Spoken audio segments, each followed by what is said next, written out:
తప్పుడు ప్రచారం తాత్కాలికం, చేసిన పని శాశ్వతం. చేసిన పనిని ప్రజల్లోకి తీసుకుపోవాలి, దాంట్లో సెకండ్ థాట్ లేదు. కొంతమంది, నేను నా రాజకీయ జీవితంలో ఎప్పుడు కూడా రాజకీయం ఫేక్ ఫెలోస్తో రాజకీయం చేయాల. వీళ్ళు ఫేక్, అవాస్తవాన్ని వాస్తవం చేయడానికే ప్రయత్నం చేస్తారు. ఒక కేస్ స్టడీ మీ అందరికీ. వివేకానంద రెడ్డి చంపి నేను చంపామని నా చేతిలో కత్తి పెట్టే పరిస్థితికి వచ్చారంటే కరుడుగట్టిన నేరస్తుడు.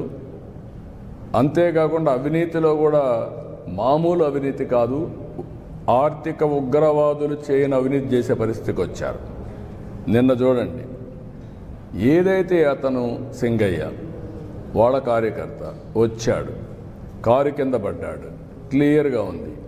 మానవత్వం అంటే ఏం చేసి ఉండాలి? మీరు వాడిని హాస్పిటల్కి తీసుకెళ్ళాలి కదా. తర్వాత ఏం జరిగిందో అది వేరే విషయం. కనీసం మనం దారిలో పోతూ ఉంటే ఒక యాక్సిడెంట్ జరిగితే మనం ఏం చేస్తాం? కనీస బాధ్యత, సామాజిక స్పృహ, ఇమ్మీడియట్గా దిగుతాం. మానవత్వంతో అతన్ని సేవ్ చేయడానికి ప్రయత్నం చేస్తాం, హాస్పిటల్ తీసుకుపోతాం, ఏం చేయాలో అన్నీ చేస్తాం. సో మెనీ సార్లు, ఎన్నోసార్లు నేను దారిలో పోతా ఉంటే యాక్సిడెంట్ అయితే నా అంబులెన్స్ ఇచ్చి హాస్పిటల్ తీసుకుపోయాం. రోడ్ యాక్సిడెంట్ అది, అయినా కూడా నేను పంపించేవాడిని.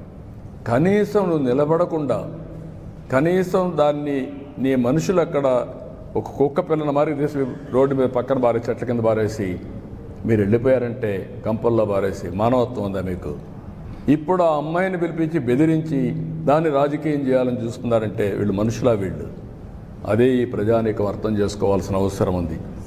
ఇలాంటి వాళ్ళని నీతిమాలిన వ్యక్తులు, లేకపోతే ఒక నేర చరిత్ర కలిగిన వాళ్ళు రాజకీయాల్లోకి వచ్చి రాజకీయ ముసుగేసుకొని, ఇప్పుడు నేను అడుగుతున్న, వీళ్ళు చేసే నేరాలు మామూలు రౌడీలు అయితే వదిలిపెడతామండి? 2 నిమిషాల్లో కుక్కను కొట్టి లోపల వేసేవాళ్ళం. అన్ని అరాచకాలు చేయడం మంచిది కాదు.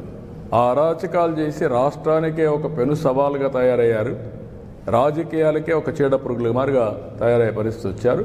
ఎవరు ఏమైనా ఎన్ని చేసినా చట్టం ఉంటుంది, చట్టం దాని పని అది చేస్తుంది.